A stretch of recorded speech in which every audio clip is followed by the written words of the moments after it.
Welcome to the Vision by Protiviti interview. I'm Joe Cornick, Editor-in-Chief of Vision by Protiviti, our global content resource examining big themes that will impact the C-suite and executive boardrooms worldwide.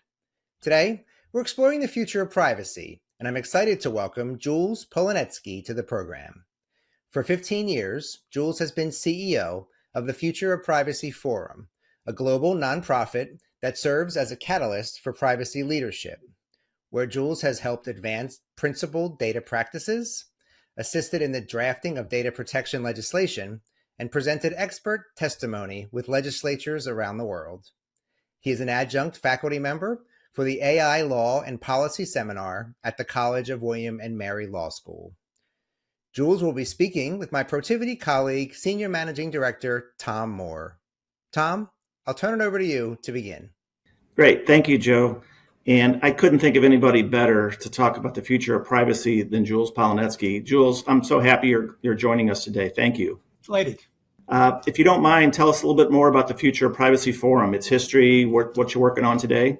We've been around for about 15 years, and our members are very generally the chief privacy officers at 200 plus organizations, the people who are really trying to grapple with the fact that the organizations they lead are driving the AI agenda, whether it's big tech companies or startups or banking or car companies, right? Everybody is challenged by the fact that the pace of how data is being used is accelerating, and the norms of what's right, what's legal, what's creepy, what's innovative and exciting to users is rapidly developing, and it's developing everywhere in the world. And so we work with those folks to create best practices, standards, try to support reasonable legal rules and structures around it.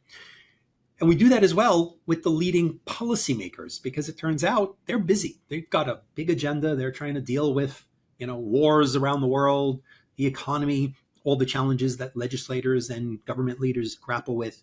And they want and need support. They want to know which country is doing it right. What can we learn? Where are their mistakes? How does this technology work? And so we try to work as the pragmatic voice, optimistic about tech and data, but quite aware that things can and will go wrong if you don't have clear guidelines, clear landmarks for how organizations can be responsible as they roll out new data-powered products. Excellent. And congratulations on 15 years of existence for the Future of Privacy Forum. Let's talk about it. You obviously have your pulse on the world of privacy. And what do you think are some of the biggest issues over the next 5 years? If you're a business leader, you're a leader of an enterprise, you're a regulator, what should you be thinking about? What should you be focused on to get prepared for the next 5 years? The easy answer is to immediately talk about AI. But before we go to AI, I think it makes sense for us to pause sort of a second and recognize that it's only the last few years where you've been able to assume that almost everybody, right, in any at least decent, advantaged, progressing economy, has a mobile phone, probably has a smartphone, probably has apps, probably is connected to people via some sort of social media or WhatsApp group or the like. The world has started hurling, part of it, the COVID world, where suddenly we all got comfortable doing things over video conference.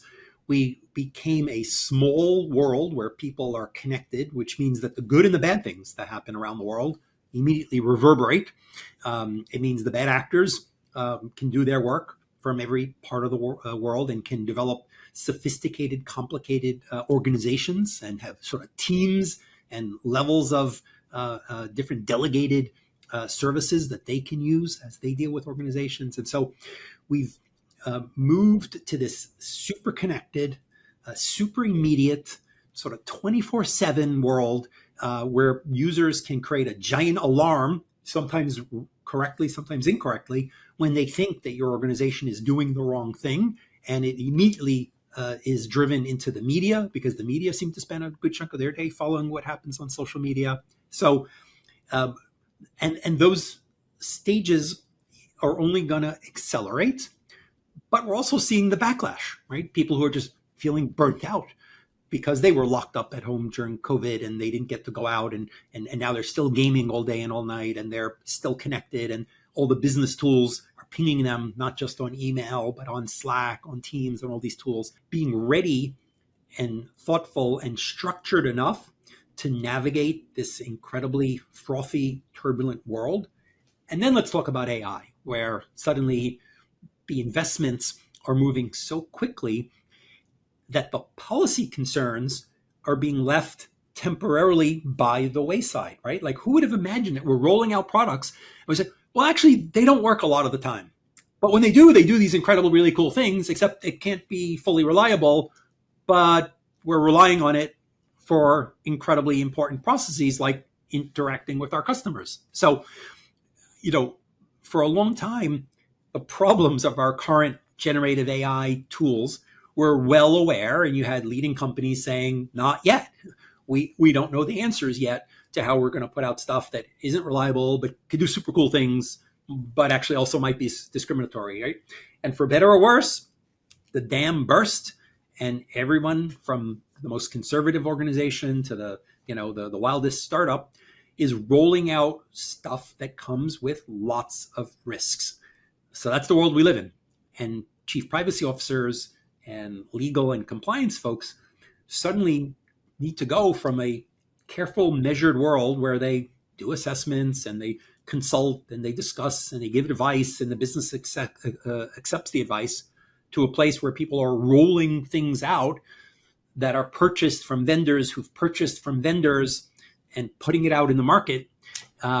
So we are in an exciting because really cool things are happening, but I don't know that we've ever seen as much risk or drama. And guess what? The media are super interested because it's about AI. So it can be the silliest flap and suddenly it's front page news. You mentioned, chief privacy officers, heads of legal, heads of compliance. They're at the forefront of all this. The roles continue to evolve with AI and other technologies. Tell me about what you see as the primary role of the head of privacy within a large organization. I see two trends. This is really a role that's in flux. There is one trend, maybe it's a negative trend, or maybe it's just the way of the world as laws and policies become established. When I first became a chief privacy officer many, many years ago, it was a novel title. And it wasn't the highly regulated companies that had the most senior executives in these roles. The banks had regulation and structures and lines of defense and dealt with it for years.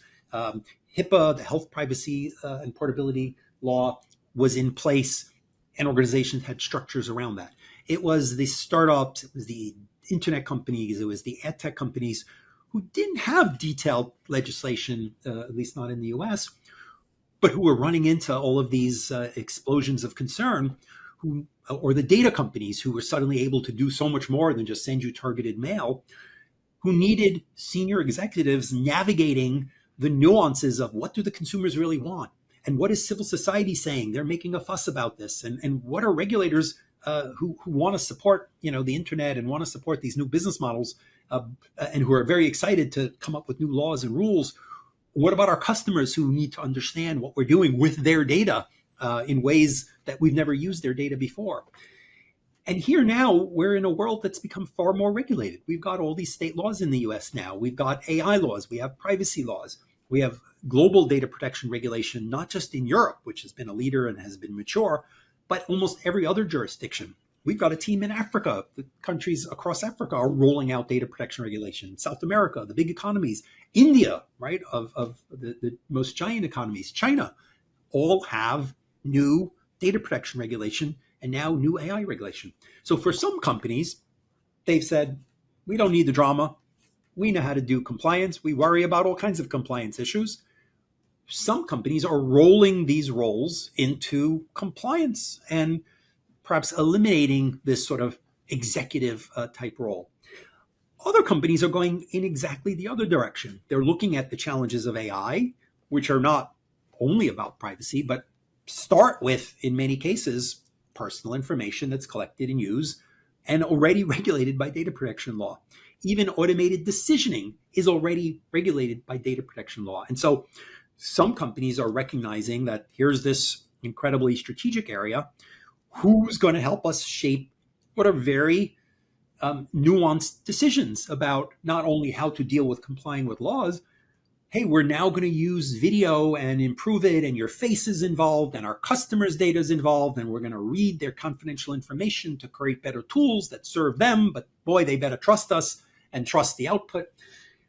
We see multiple layers of regulation, for instance, in Europe, where not only do we have privacy law, not only do we have AI law, but we have new kinds of competition laws, new laws that force you to provide data to your competitors, new laws that force you to provide data for researchers. So we see a number of other companies saying digital governance has become really complicated, and we need somebody or some team managing the envelope of restrictions that exist around how we use data. So inflection point, and we'll either over time see some of this absorbed into the legal and compliance structure of the organization. But I think we're seeing a whole new breed of folks who are stepping up from data protection to a broader scope, whether it's AI, whether it's perhaps digital governance, perhaps it might be ethics. That's where it's going. Excellent. So speaking of that broader scope, talk to the privacy community, the privacy leader, chief privacy officer, or other title. What do they need to do to prepare themselves for this environment to grow into those broader responsibilities? I love telling some of my colleagues and friends in data protection, they spend too much time on data protection. And by that, I mean, there is so much. I mean, you can't stop. There's a new law, there's a new regulation. California keeps rolling out new changes. The Europeans keep interpreting and reinterpreting. So you can really spend all your time keeping up with the incredible rush of details. But the reality is, guys, people, gentlemen, ladies, all of you, you know how to do that. There might be a nuance, there might be an item to deal with.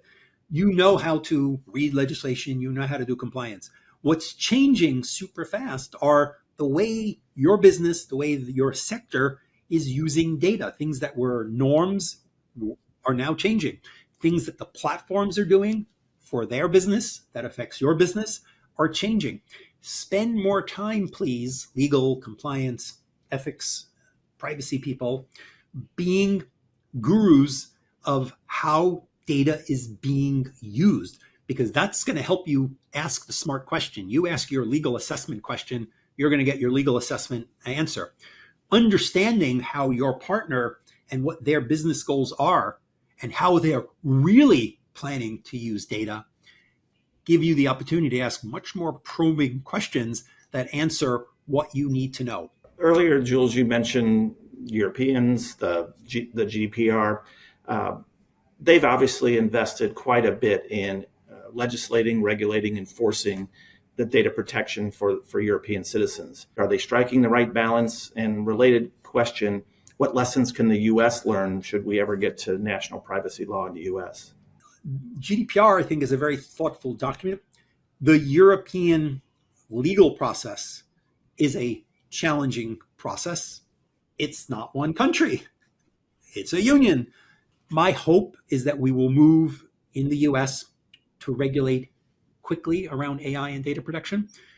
Even if it's not perfect, I think businesses need the certainty. They need a level playing field, and then they'll compete. And if anything ended up being too restrictive, then we can go back, and debate it. But right now, I think we're suffering from a gap, tools being rolled out, and the laws sort of catching up in a way that may end up being quite challenging.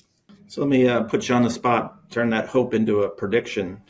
By 2030, do we have a U.S. national privacy law, or we still have the state patchwork, federal agencies regulating, state agencies regulating? By 2030, I think the answer is easily yes. By next year, the answer is that's going to be hard to say. It took the Europeans 7 years to build out GDPR.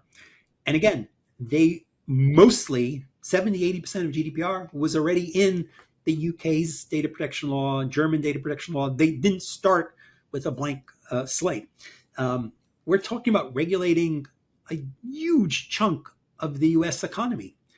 It's complicated. It ought to be taking a while. I think Congress is in this period where they're struggling through understanding the complexity of what it takes. So you know what? Although I'd like them to do it now so that the states don't all go do disparate things, it's going to take them some time they should take the time, but they need to do a bit better a job really getting thoughtful and smart. And there are hard issues that need to be debated by critics and business and researchers and so forth. So, Jules, on a couple occasions today, you've expressed optimism or hope.